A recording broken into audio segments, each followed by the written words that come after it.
Hey, let me paint this the way it actually feels, because the first few days with the Gamer Xtreme didn't hit me all at once.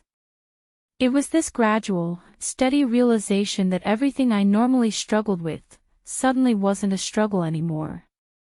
And that's when you know you're using hardware that's finally matched to the way you think, play, and work. If you're the kind of person who expects smoothness, who notices precision, who knows when a machine responds at the speed of your intention, this system is built for you. And while you're listening, check the current price and stock. High-end configs with this chip and this GPU never sit still for long. There's always that turning point with your old setup.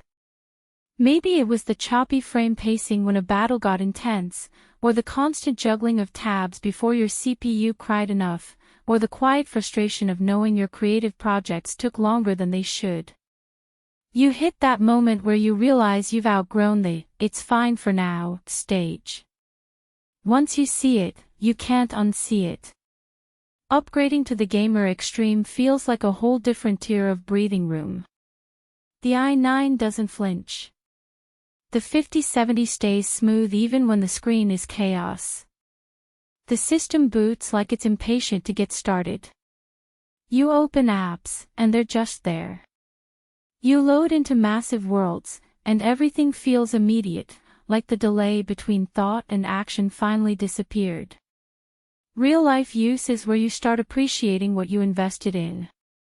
Long competitive matches where the frame consistency stays razor-tight. Streaming while running multiple tools without your system losing tempo.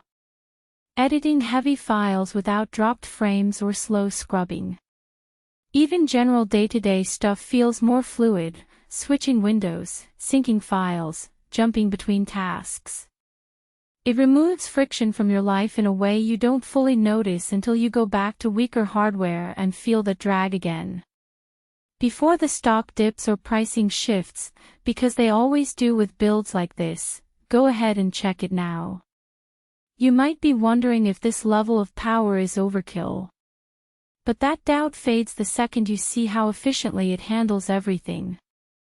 And the surprise benefit. Heat and noise stay under control more than you'd expect from a system pushing this much. It's refined power, not chaotic power. There's a certain pride that hits when you own a machine like this. You sit down, power it on, and you feel like someone who's done settling.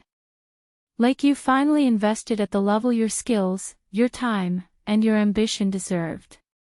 Responsiveness that keeps pace with fast-thinking fluid gameplay that stays stable under pressure, instant loading that pulls you into your world, smooth creative work without slowdowns, consistent performance during heavy multitasking. The only soft downside is that it may ruin other systems for you.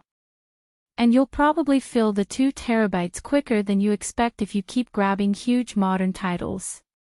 Eventually, you stop circling the comparisons. Because deep down, this is the build you keep coming back to. The one that already fits the standard you hold in your mind. And at some point, you just choose the machine you knew you wanted from the beginning. If you feel that pull, trust it.